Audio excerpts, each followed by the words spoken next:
हम जानते हैं कि इस विभत्स तस्वीर को देखकर आपका भी मन खराब हो रहा होगा, होना भी चाहिए। एक सामूहिक कब्र में इतनी सारी लाशें जिन पर गौर करो तो साफ साफ हड्डियां और पसलियां नजर आती हैं। सारी मांसपेशियां गल चुकी हैं, कितनों का तो ढांचा ही बचा है। माने मारने वाले ने कत्ल से पहले हफ्तों या महीनों तक इन्हें भूखा भी रखा था। ये नाची जर्मनी के कॉन्सेंट्रेशन कैंप की तस्वीर है।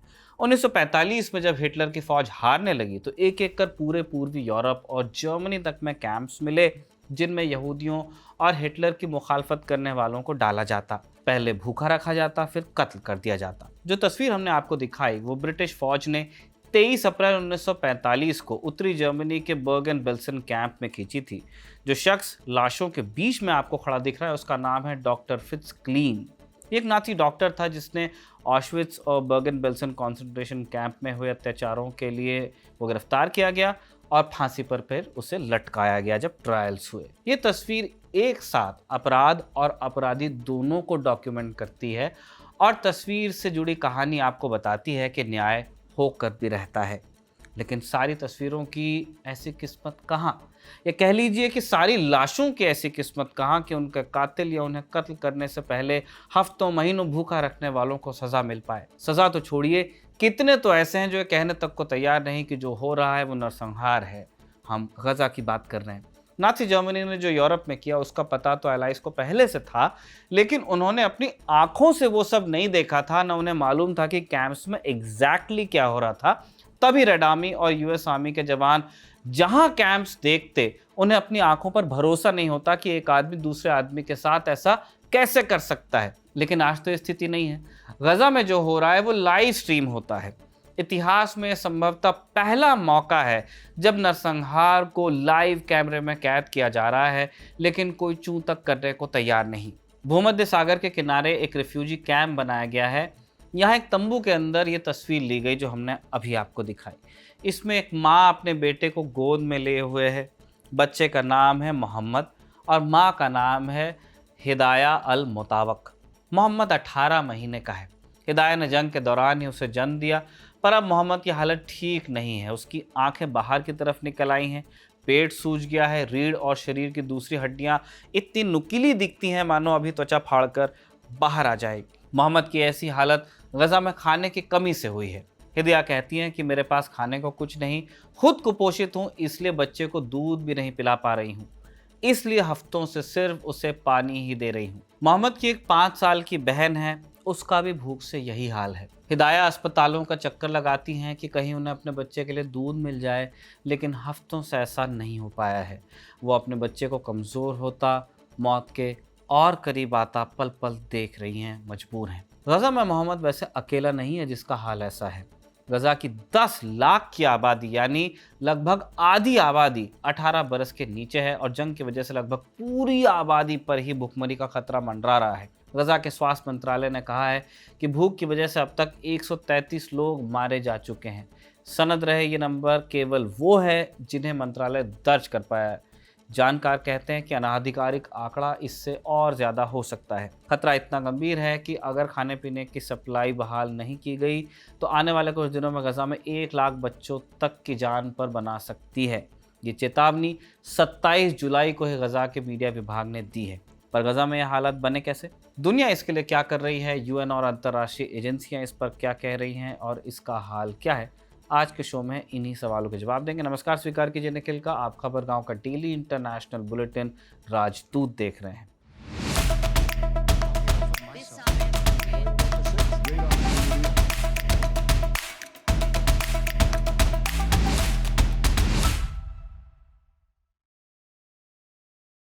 यूनाइटेड नेशंस, यूएन और वर्ल्ड हेल्थ ऑर्गेनाइजेशन WHO दोनों कह चुके हैं कि गजा अकाल की स्थिति पर खड़ा है। पर गजा में स्थिति कैसे बनी, इसे 3 मरहलों में आप समझ सकते हैं। पहला मरहला साल 2006 का है, जब पूरे फिलिस्तीन में राष्ट्रपति चुनाव हुए। हमास ने चुनाव जीता। हमास ने अपने पूर्व मुखिया इस्माइल हानिये को राष्ट्रपति पद का उम्मीदवार बनाया था तब। पर यूएस और इजराइल ने इस चुनाव को रद्द करवाया, कहा कि इलेक्शन रिग्ड थे, धांधली हुई।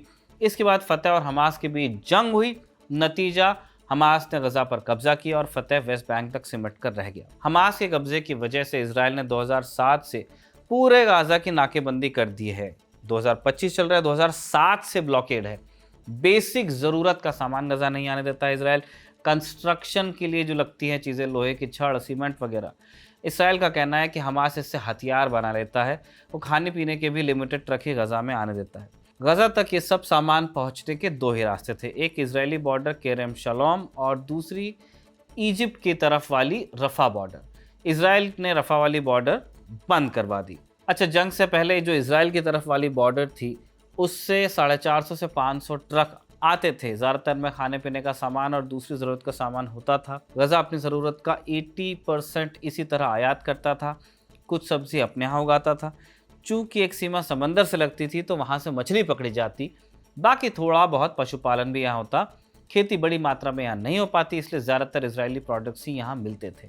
पर 500 ट्रक से आने वाला सामान भी 23 लाख की आबादी के लिए कम ही पड़ता।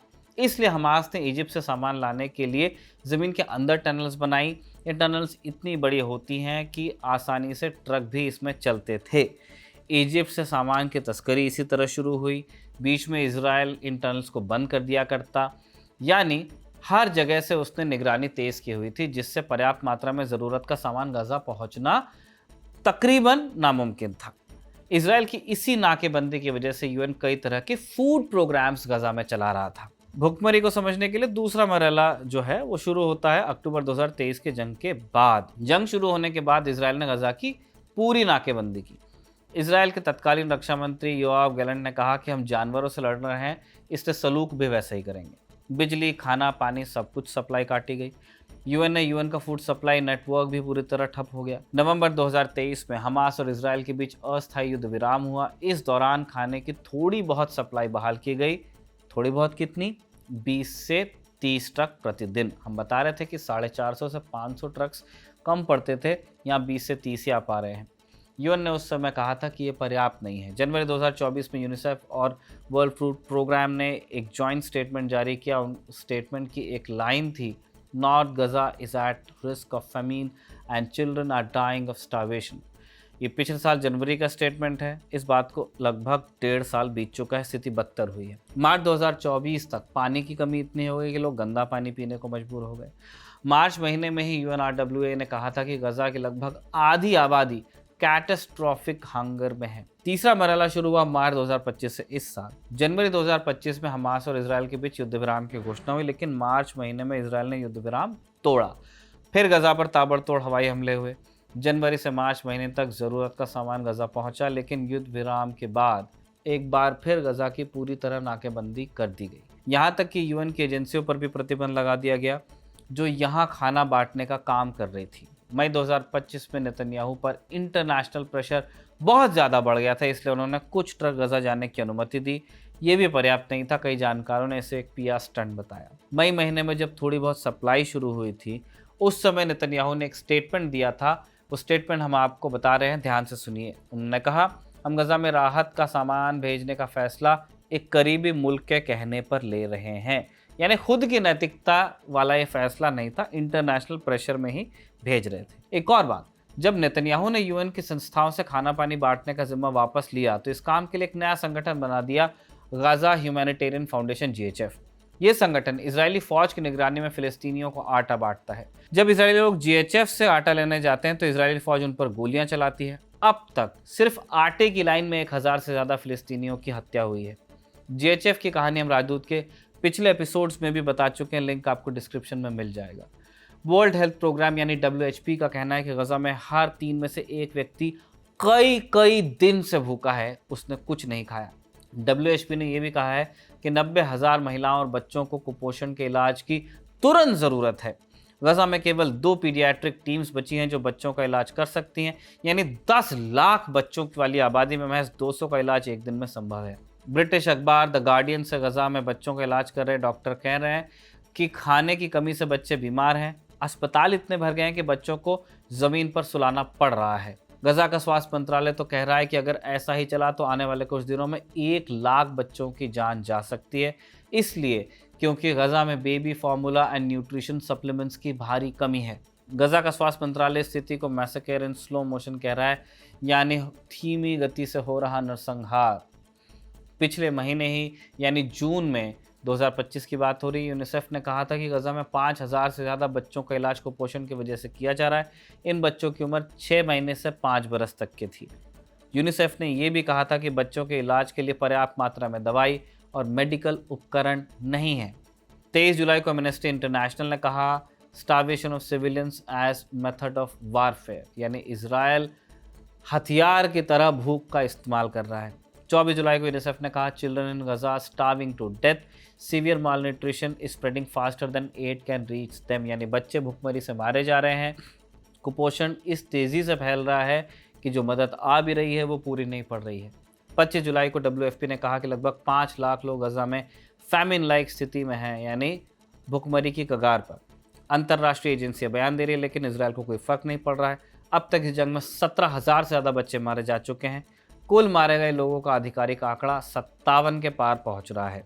सरद रहे, आधिकारिक आंकड़ा है, अनुमानित आंकड़ा है वो 1 लाख के पार है, क्योंकि बहुत सारे शव डेबरी में दबे हैं। ये केवल नंबर नहीं है, ये शरीर थे, आत्मा थे, उन्हें दर्द होता था, उनकी पहचान थी, वो पहचान जिसे इजराइल ने मानने से इनकार कर दिया और फिर उनका कत्ल किया। हमने अभी आपको जो कुछ बताया उसने अगर आपको असहज किया हो तो आपको एक बयान सुना देते हैं। हम गजा में त्वरित युद्ध विराम का समर्थन करते हैं, साथ ही ये मांग करते हैं कि हमास द्वारा बंधक बनाए गए लोगों को फौरन रिहा किया जाए। हमारे फिलिस्तीनी भाइयों और बहनों के साथ ऐतिहासिक और मजबूत संबंध हैं। हम हमेशा उनके साथ खड़े रहे हैं और फिलिस्तीनी हितों के प्रति हमारी प्रतिबद्धता अटूट है। हम फिलिस्तीनी मसले को सुलझाने के लिए 2 स्टेट सोल्यूशन की मांग दोहराते हैं। हमें उम्मीद है कि अगले हफ्ते यूएन में फ्रांस और सऊदी अरब 2 स्टेट सोल्यूशन के लिए जो सम्मेलन आयोजित कर रहे हैं उससे कुछ परिणाम निकलेगा। जानते हैं बयान किसका है? ये बयान है भारत का। भारत के यूएन में परमानेंट रिप्रेजेंटेटिव पर्वतनेनी हरीश ने बयान दिया था। यूएन में भारत कह रहा है कि फ़िलिस्तीनी उसके भाई और बहन हैं। क्या इन भाइयों और बहनों के लिए आप आवाज़ उठा पा रहे हैं? जवाब आपको बेहतर पता होगा। हो सकता है आप इस जवाब को फेस न कर पाएँ, तो टाइम पास करने के लिए ट्रंप का वो बयान सुन सकते हैं जिसमें वो बता रहे हैं कि गजा को पैसा तो दे रहा हूँ लेकिन किसी ने अभी तक थैंक यू नहीं कहा मुझे। ये चैप्टर यहीं पर रोक रहे हैं। कुछ अपडेट्स आपको दे दें। पहला अपडेट सीरियस है, जहां जल्दी संसदीय चुनाव हो सकते हैं। चुनाव सितंबर में होंगे। मोहम्मद तहा अल अहमद, जो higher committee for people's assembly elections के अध्यक्ष हैं, उन्होंने 27 जुलाई को सीरिया की सरकारी न्यूज़ एजेंसी सना को बताया कि चुनाव 15 से 20 सितंबर के बीच होंगे। ये चुनाव राष्ट्रपति बशर अल असद के सत्ता के बाहर जाने के बाद पहला चुनाव होगा। फिलहाल अहमद अल शरा सीरिया के अंतरिम राष्ट्रपति हैं। संसद की 210 सीटों में से 1/3 सीटें अंतरिम राष्ट्रपति अहमद अल शरा नियुक्त करेंगे, जबकि बाकी का चुनाव होगा। मार्च में अल शरा ने एक अस्थायी संविधान पर साइन किया था। चुनाव की घोषणा ऐसे समय में भी हुई है जब सीरिया के सुवेदा में इस महीने की शुरुआत में सांप्रदायिक हिंसा भड़की थी। इस पर राजदूत के पिछले एपिसोड्स में बात हुई है। दूसरा अपडेट नॉर्थ कोरिया से है। नॉर्थ कोरिया के तानाशाह किम जोंग उन की बहन किम जोंग ने साउथ कोरिया के साथ बातचीत की संभावना को ठुकरा दिया है। साउथ कोरिया के नए वामपंथी राष्ट्रपति ली जे म्यूंग ने रिश्ते सुधारने की कोशिश की थी, लेकिन किम यो जोंग ने उसे ठुकरा दिया है। किम ने ली प्रशासन पर आरोप लगाया है कि वो सपने देख रहे हैं। हम फिर से स्पष्ट करते हैं कि सियोल में चाहे कोई भी नीति अपनाई जाए या कोई भी प्रस्ताव आए, हमें उसमें कोई दिलचस्पी नहीं। नहीं साउथ कोरिया से मिलने की ज़रूरत है और नहीं कोई मुद्दा है जिस पर बात हो सकती है। वहीं ली, जो पिछले महीने मार्शल लॉ हटाए जाने के बाद सत्ता में आए, उन्होंने दोनों कोरियाई देशों के बीच रिश्ते सुधारने की इच्छा जताई है। ली की वामपंथी डेमोक्रेटिक पार्टी और उससे पहले की पार्टियां पारंपरिक रूप से नॉर्थ कोरिया के साथ करीबी रिश्तों के ही पक्ष में रही हैं। तीसरी सुर्खी सूडान से। सूडान में एक paramilitary group rapid support forces और उसके सपोर्टर्स ने देश के पश्चिमी हिस्से दारफूर में एक पैरेलल सरकार बना ली है। इस कदम से सूडान में संकट और गहरा सकता है, क्योंकि 2023 में सूडान के खार्तूम और बाकी जगहों पर सेना और आरएसएफ के बीच लड़ाई शुरू होने से कई जगहों पर अराजकता फैली हुई है। आरएसएफ के नेतृत्व वाले तासिस गठबंधन ने कमांडर जनरल मोहम्मद हमदान दगालो को नई सरकार का प्रमुख नियुक्त किया है। ये 15 सदस्यीय परिषद देश का नेतृत्व करेगी। आरएसएफ ग्रुप पहले जनजावीद मिलिशिया से निकली थी, जिसे 2 दशक पहले तत्कालीन राष्ट्रपति उमर अल बशीर ने दारफूर में बनाया था। अप्रैल 2023 से सूडान में सिविल वॉर चल रही है। इस लड़ाई में 10,000 लोग मारे गए हैं और लगभग 1.3 करोड़ लोग विस्थापित हुए हैं, जिसके चलते ये दुनिया के सबसे गंभीर मानवीय संकटों में से एक है। इन्हीं जानकारियों के साथ में राजदूत का ये एपिसोड हम कंक्लूड करते हैं। अगले एपिसोड में आपसे मुलाकात होगी, तब तक के लिए शुक्रिया। शुभ रात्रि।